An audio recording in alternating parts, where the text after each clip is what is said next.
મિત્રો, 18 જાન્યુઆરી મૌની અમાવસ્યાના દિવસે કૂતરાને ખવડાવી દો. આ એક નાની સી વસ્તુ તમારી 7 જન્મોની ગરીબી દૂર કરી દેશે. જે વસ્તુ માટે વર્ષોથી તડપી રહ્યા છો, તે વસ્તુ તમને મળી જશે. ભલે કરોડોનું ધન જોઈએ, કોઈનો પ્રેમ પ્રાપ્ત કરવો હોય, લાખો કરોડોના કર્જમાંથી મુક્તિ જોઈએ, ઘર પરિવારમાં સુખ શાંતિ જોઈએ, કે કોઈ ગંભીર બીમારીમાંથી છુટકારો જોઈએ, બધું થઈ જશે. કારણ કે મિત્રો, 18 જાન્યુઆરીએ માઘ માસની અમાવસ્યા એટલે કે મૌની અમાવસ્યાનો દિવસ છે. આ મૌની અમાવસ્યા પર 51 વર્ષ પછી 3 ગ્રહોનો મહાયોગ બને છે અને આ મૌની અમાવસ્યા તમારી કિસ્મત ચમકાવવા માટે આવી છે. આ વર્ષની સૌથી મોટી અને સૌથી ચમત્કારિક મૌની અમાવસ્યા છે. જો આજે કૂતરાને માત્ર એક નાની સી વસ્તુ ખવડાવી દો, તો મિત્રો એટલું ધન કમાશો કે તમારાથી સંભાળી પણ નહીં શકાય. તિજોરીઓ ખરીદવી પડશે તો પણ ધન આવવું બંધ નહીં થાય. તમારી આવનારી 7 પેઢીઓ બેસીને ધન ખાશે તો પણ ધન ખતમ નહીં થાય. મિત્રો, કારણ કે આ મૌની અમાવસ્યા પર આ ચમત્કારિક ઉપાય કરી દો, તો તમારા ઘરમાં માતા લક્ષ્મી અને કુબેર દેવનો સ્થાયી વાસ થઈ રહેશે. શાસ્ત્રોમાં કહેવાય છે કે મૌની અમાવસ્યા પર જો કૂતરાને આ ખાસ ચમત્કારિક વસ્તુ ખવડાવી દો, તો જન્મો જન્મોના પાપ પણ ઉતરી જાય છે. તેનું દુર્ભાગ્ય સૌભાગ્યમાં બદલાઈ જાય છે. તેની ફૂટી કિસ્મત ચમકી ઉઠે છે.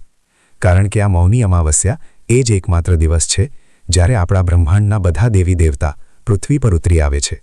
અને આ દિવસે સાચા મન અને સાચી શ્રદ્ધાથી કૂતરાને ખવડાવો. હા મિત્રો, કૂતરો તો બાબા ભૈરવનાથનું વાહન છે. અમે કૂતરાને વફાદાર પ્રાણી માનીએ છીએ, પણ આપણા ધર્મ અને શાસ્ત્રોમાં કૂતરાનું ખૂબ ઉચ્ચ સ્થાન છે. આ કૂતરો શનિદેવનો સૌથી મુખ્ય છે. મિત્રો, મને ખબર છે કે તમે ધન દોલતથી ખૂબ પરેશાન છો. જ્યાં બધા લોકો તરક્કી કરી રહ્યા છે, ત્યાં તમારી પાસે જે ધન છે તે પણ દૂર થઈ ગયું છે. ઘર વેચાઈ ગયા છે. દિવસે દિવસે ગરીબી કંગાળી તમને મારી રહી છે. કર્જ ઉતરતું નથી. ઘરમાં બાળકો હોય કે મોટા, બધાને બધી વસ્તુઓ માટે તરસવું પડે છે. પડોશી, મિત્રો, સગા સંબંધીઓ તરક્કી કરી રહ્યા છે, ધન દોલત કમાઈ રહ્યા છે, તો તમને દુઃખ થાય છે.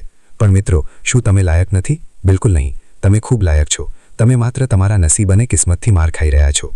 પણ આજે તમારું નસીબ ચમકશે, તમારું દુર્ભાગ્ય સૌભાગ્યમાં બદલાશે. કારણ કે આજે તે દિવસ આવી ગયો છે જેની આખું વર્ષ રાહ જોઈએ છીએ, મૌની અમાવસ્યા.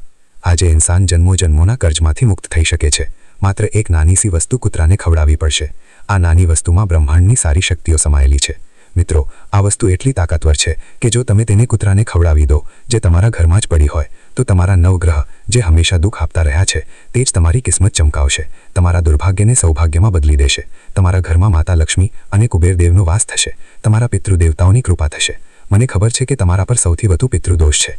આજે તે દિવસ છે. આ મૌની અમાવસ્યા પર કેટલો પણ ખતરનાક પિતૃદોષ હોય તો તેનાથી સરળતાથી મુક્ત થઈ જશો. માત્ર કૂતરાને એક નાની વસ્તુ ખવડાવો. પછી જુઓ, બંગલો કે ગાડી તો નાની વસ્તુઓ છે, તેનાથી પણ અનેક ગણી રાજા જેવી જિંદગી જીવશો. મિત્રો, તમારી આસપાસ ઘણા લોકો હશે જે થોડી મહેનત કરે છે અને બેસીને લાખો કરોડો કમાઈ લે છે. તેમની પાસે બંગલો ગાડી થઈ ગઈ. કેમ? કારણ કે તેમના પર લક્ષ્મીની કૃપા છે, કુબેરની કૃપા છે, પૂર્વજોની કૃપા છે. પણ તમારા પર નથી, કારણ કે તમારી કેટલીક ભૂલો છે. પણ તે ભૂલોને ભૂલી જાઓ. હવે મૌની અમાવસ્યા આવી છે. આ ચમત્કારિક ઉપાય કરી લો તો આખી દુનિયા તમારા પગમાં હશે. તમારા દુશ્મનોનો સર્વનાશ થશે. જે વ્યક્તિ તમારી સાથે બોલતો ન હતો, તમને નાનો સમજતો હતો, તે તમારા ગુણગાન ગાશે. આખા મહોલ્લામાં મીઠાઈ વહેંચવી પડશે.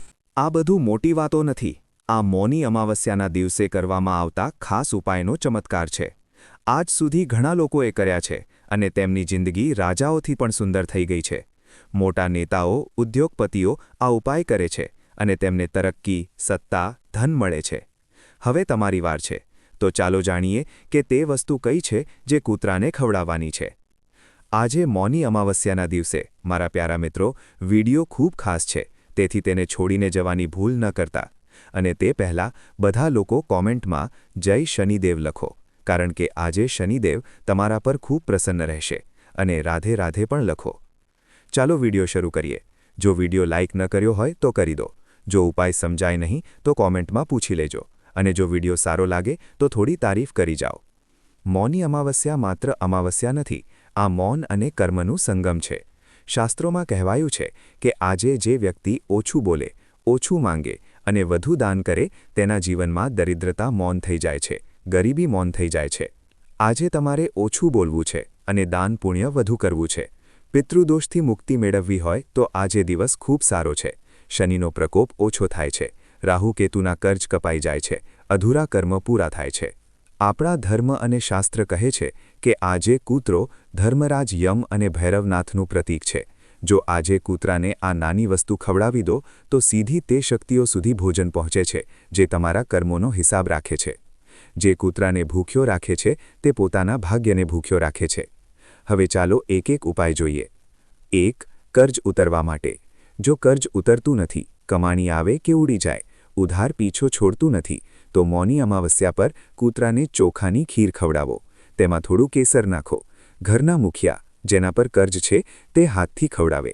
ખવડાવતી વખતે મનમાં કહો, હે ધર્મરાજ, મારા કર્મોનો ભાર હલકો કરો. આ ઉપાય શનિ અને યમને શાંત કરે છે, કર્જમાંથી મુક્તિ મળે છે. 2. પ્રેમ અને લગ્ન માટે. જો કોઈનો પ્રેમ જોઈએ, શાદી ન થતી હોય કે રિશ્તામાં અડચણ આવે, તો કૂતરાને મીઠી રોટલી ખવડાવો. રોટલીમાં ગોળ નાખીને બનાવો. જેને પ્રેમ જોઈએ તે હાથથી ખવડાવે. આ ઉપાય શુક્ર અને ચંદ્રને સંતુલિત કરે છે. શીઘ્ર જ પ્રેમ મળશે, લગ્ન થશે. 3. ગંભીર બીમારીમાંથી મુક્તિ માટે. જો કોઈ ગંભીર બીમારી હોય તો કૂતરાને સાદી રોટલીમાં હળદી મિક્સ કરીને ખવડાવો. આટામાં હળદી મિક્સ કરી રોટલી બનાવો. બીમાર કૂતરાને શોધીને આપો. હળદી રોગનાશક છે, નકારાત્મક ઊર્જા બહાર નીકળે છે. 4. દુશ્મન તંત્ર મંત્ર નજરદોષથી રક્ષા માટે.